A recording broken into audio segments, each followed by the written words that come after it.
Okay, up in the clouds in a helicopter. It's not much fun down on the tarmac then. Not unless you're winning the race like Joey is. Joey Dunlop, 46 years old, battered and bruised, a finger missing, his hip hurting, his hand hurting, his shoulder hurting. He's leading this race by something like 39 seconds from McGuinness in second place. Through Kirkmichael, flat out. Well, what a sight that is. Say it ain't so, Joe, please. Say it ain't so. That's not what I wanna hear, Joe, and I got a right to know. Say it ain't so, Joe, please. Say it ain't so. I'm sure they're telling us lies, Joe, please. Tell us it ain't so. So the CP Hire Superbike race is absolutely alight, and Joey Dunlop trying to make it an Ulster win. Can he sort out the foreigners? That's the question. Listen to those bikes scream around this track. Still Duffus leads, still Jeffries second, but I wouldn't hold your breath. We're on board with Adrian McFarlane, and that's Gary Dines right in front of him. So Gary Dines and accelerating away as well.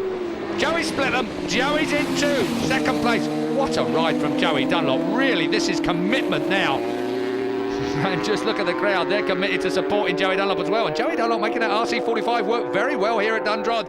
Still under attack, Ian Duffus. This time it's from Joey Dunlop, though, on bike number 3. Superb. Jeffries looking somewhat subdued in third place, and no doubt contemplating having to eat his words. Looking back up the track at Wheelers, it is Joey Dunlop who leads this race. Joey Dunlop leads the CP Hire Superbike race, the biggest race of the day. Can Joey Dunlop make it his 24th Dundrod win? Oh, he was in there a little bit hot. I held my breath for a second there. But if he manages to beat the all-conquering R1 Yamahas on his home circuit, then nothing will go down better in Ulster than that. But it's Joey Dunlop coming into view. You can tell by the crowd on their feet. Yes! Joey Dunlop is easing away. Joey Dunlop is making it look easy. 2 Yamahas flying behind Dunlop. Dunlop onto the flying kilo. Oh, the bike sounds beautiful.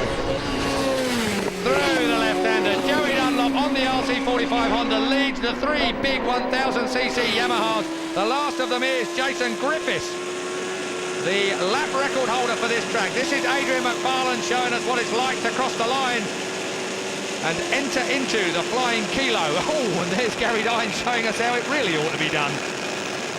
Heading out towards Lethamstown, these two now, up to something like 180 miles an hour. Back with the leaders. Oh, and you can tell by the crowd who it is in front. Where's Duffus gone? Duffus has gone third. Joey leads. Jeffries is in pursuit. Then it's Duffus, and then it's Griffiths, the lap record holder for this track. 20 comes out and over the hill. Neil Haslam from Derby. Oh, Joey Dunlop putting the rubber down on the deck and getting the encouragement he deserves. Well, if he pulls this one out the bag, that will be a remarkable situation. Takes a long look over his shoulder at David Jeffries, the man who didn't think that Joey Dunlop would be the main competitor here in the Superbike race. Adrian McFarlane gets the better of the back marker. Out into the countryside on a fly-spattered camera as we try to catch up with Joey Dunlop, as indeed is David Jeffries. Dunlop was in there hot on the brakes, not hot enough to make too much of a mistake though. David Jeffries unable to catch him. Duffus in third place, that's safe for him. And you can tell who's leading this race because the flags are in the air. Joey Dunlop over the line. And David Jeffries has just put that into perspective with a new outright lap record for this circuit over the 7-mile track. David Jeffries is the new lap record holder in his first ever trip to Dundrod, and he is putting Joey Dunlop under the severest of all pressure. Don't expect him to crank David. You're going to have to beat him fair and square. Joey Dunlop then absolutely racing his heart out here. His main competitor is over 20 years younger than him. It is Joey Dunlop versus David Jeffries. Surely, maybe it might be the end of the era as far as Joey's concerned and the beginning of one for David Jeffries, but they are providing us with some superb racing. Last lap time, Ian Duffus is there in third place still. Jason Griffiths, the former lap record holder, can only look on in fourth place. And Paul Coward, the back marker, hand up in submission as he watches this race go on. Still it's Joey, and look at the frantic crowd. They are absolutely giving him everything, as is David Jeffries. Jeffries is not going to let him have that. We're at Cochrane's Town now, and Joey Dunlop is in a real race, and David Jeffries is putting all the pressure on him. Joey Dunlop, what a ride this is from him. Here at Duffus, grandstand view for him. We paid money to have a camera on his bike. Looking back up the track, Dave Willems comes into view. 22 goes through. David Willems from Middlesbrough, but look at Joey Dunlop. Well, the RC45 I'd have said wasn't a match for the R1 Yamaha in a straight line, but Joey has obviously got this track absolutely perfectly worked out. Just one sharp corner left to sort those two out. Can David Jeffries slide up the inside on the brakes? We're coming down to the hairpin now. Joey in hot, Jeffries unable to take advantage. Quarry bends, and then the 24th ever win here for Joey Dunlop at Dundrod, and he's doing it on a superbike, the hardest class of all. And he's got a man who has broken the outright circuit record behind him, and look at the ecstasy from the crowd. Joey Dunlop is coming into view behind Dave Willems. Dunlop wins in the end by a mile. Oh, not getting any easier.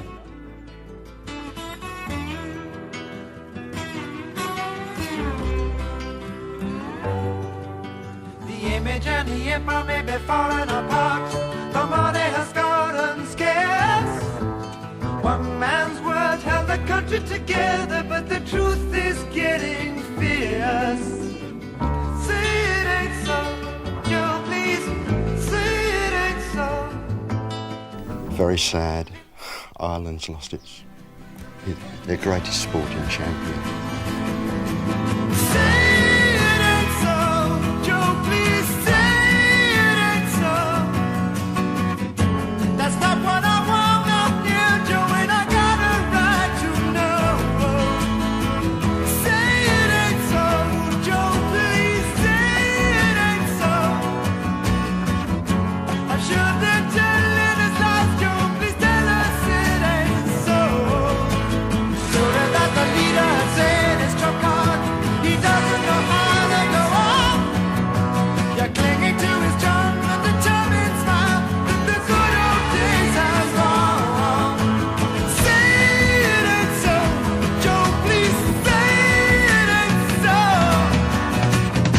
That's not what I wanna hear, Joe, and I got a right to know. Say it ain't so, Joe, please say it ain't so. I'm sure they're telling us lies, Joe, please tell us it ain't so. That's all I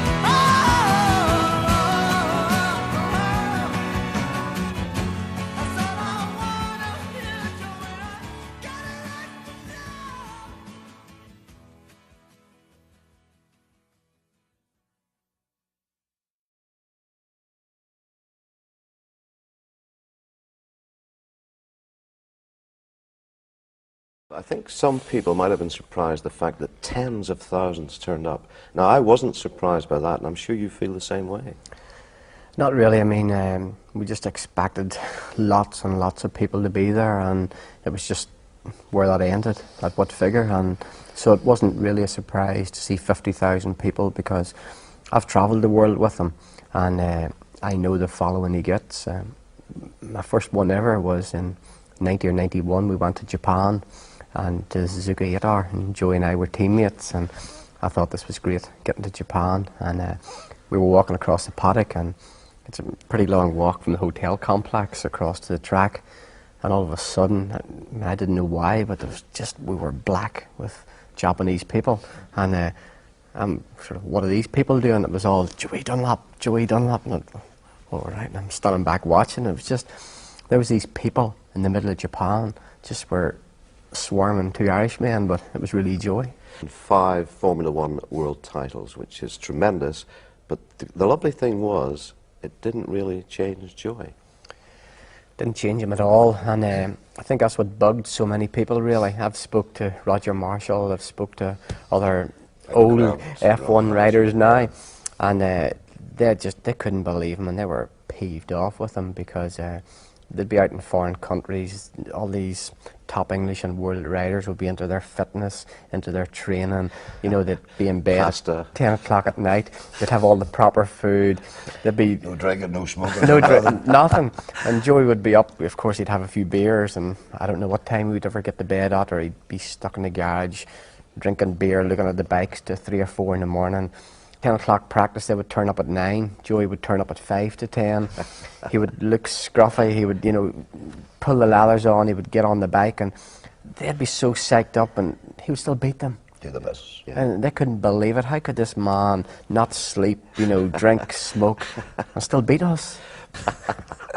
He was a superb person. He did know what he was doing, and I mean, my respect as a rider to him. Who else could possibly ever go to the TT, win on a 125 machine, jump on a 1000cc machine and win, and do it in style? And I mean, he's been honourable to everyone.